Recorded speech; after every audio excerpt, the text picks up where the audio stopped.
Want to know how to make a beef roast tender every time? No knife necessary.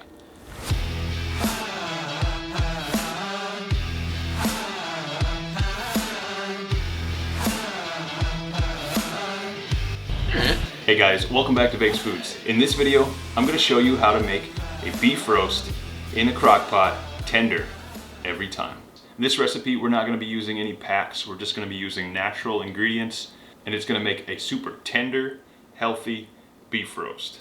So I like to use a chuck roast. Chuck roast I think is perfect for this recipe, but you can use any beef roast that has a decent amount of marbling. You can see the fat content in there. So this works with sirloin, chuck, anything with a good amount of marbling is going to turn out pretty good every time. So without further ado, let's get into it. So the first thing we want to do is get our roast seasoned up. Now this is about a 3.5 pound chuck roast. So I'm going to season it right in the crock pot. And we're just going to be using salt, a couple bay leaves, pepper, and then we're using some garlic and onions to supplement the flavor. We might also use some soy sauce if you want to give it a little bit of that umami.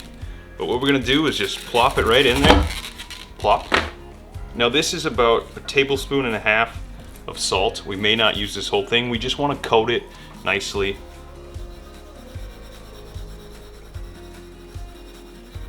We don't want it to be too salty, but we also need to season the vegetables as well. Okay, then we're going to go ahead and flip it and do the other side. Flip it over. Repeat the process. Like I said, I don't like to use packets or any of that unhealthy extra garbage. We just want to do beef and natural ingredients. Now we can prep our veggies. So for veggies, we're going to be using onion, garlic, carrots, and potatoes are going to be the basic. I'm going to add some mushrooms. You don't have to add them if you don't like them. And if you want to, you can swap out your potato for sweet potato. Sweet potato is a little healthier and it adds a little more unique flavor. It's not necessarily sweet, but for this one, I'm just going to use regular potato. First thing we're going to do, get it all washed and cut. Start with our garlic, give them a nice crush. Onion, and then we're just going to cut this into 4. Carrots. Cut off the ends. Now I just like to do nice little 1-inch sections. Larger pieces you may want to cut in half. Potato, and then our mushrooms. If you decide to do mushrooms, I'm just going to cut in half. And there are our veggies, all ready to go.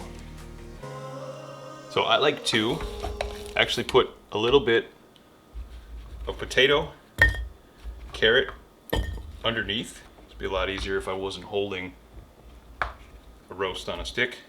We're gonna add just a little bit of salt here.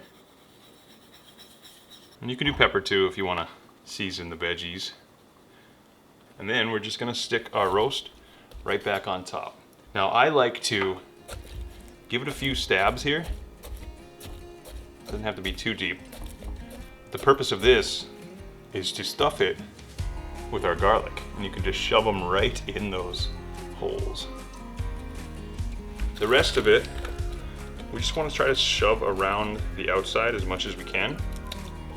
Make sure we'll throw the rest of our potatoes because those don't keep very well after you've cut them. And I'm just going to add mushrooms kind of around the outside. Now we can season this just a little bit. Just hit the veggies. You don't really need to do too much here because the flavor of the roast and all the seasoning is gonna fill the rest of it in. So we got some leftover veggies, but that's okay. We're gonna make a stir fry later. Now this part is optional, but I like to put a little bit of soy sauce in there. You can kind of coat it on the top there. And that's gonna help add a little bit of umami along with the mushrooms. And the final touch, we'll just add our 2 bay leaves right to the top. And this thing is just about ready to go. Now this question I get on every Now this question I get in every crockpot video. Do I need to add water? And for a beef roast, I usually do add about a 1/2 cup to a cup, depending on how many vegetables. I've put a lot of onion in here and the mushrooms as well. They're gonna add some liquid. So I'm only gonna add just a little bit around the edge. You don't actually have to, but I think it helps. And it also is gonna create a nice au jus. If you wanna measure this out, I'm doing about a half cup. And one thing I like to do, just to add a little bit of color, is you can put some oregano or Italian seasoning right on top. And just like that, we've got our roast ready to go. And we're gonna set it to low. And we're gonna do about 8 hours here. I like to set it a little longer, just so it doesn't turn off too quickly. There you have it. All right, we'll check back in about 8 hours and we'll see how it's doing.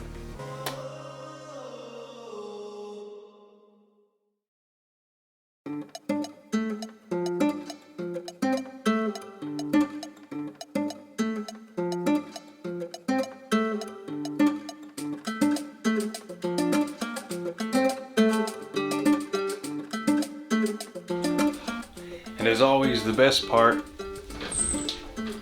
of Crockpot meals is coming home to the smell of a roast that's been cooking all day. Oh yeah.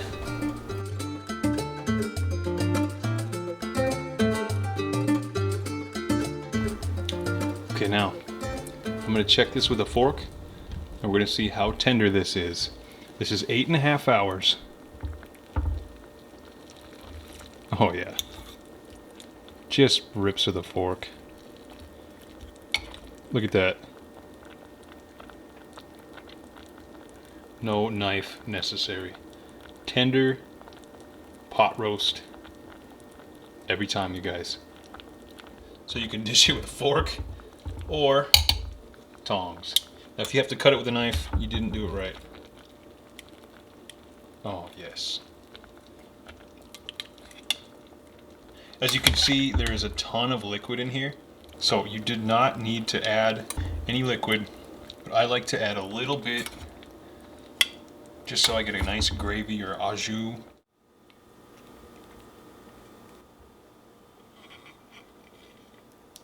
So tender. Now we're ready to give that a try. Oh, I'm so hungry. I've not eaten all day.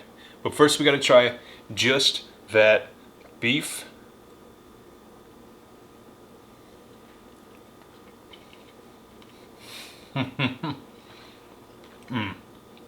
So good. You don't need ranch packets, all those packets full of junk. Just some salt, pepper, and then garlic, onions, vegetables even add some flavor themselves. So I encourage you to cook natural.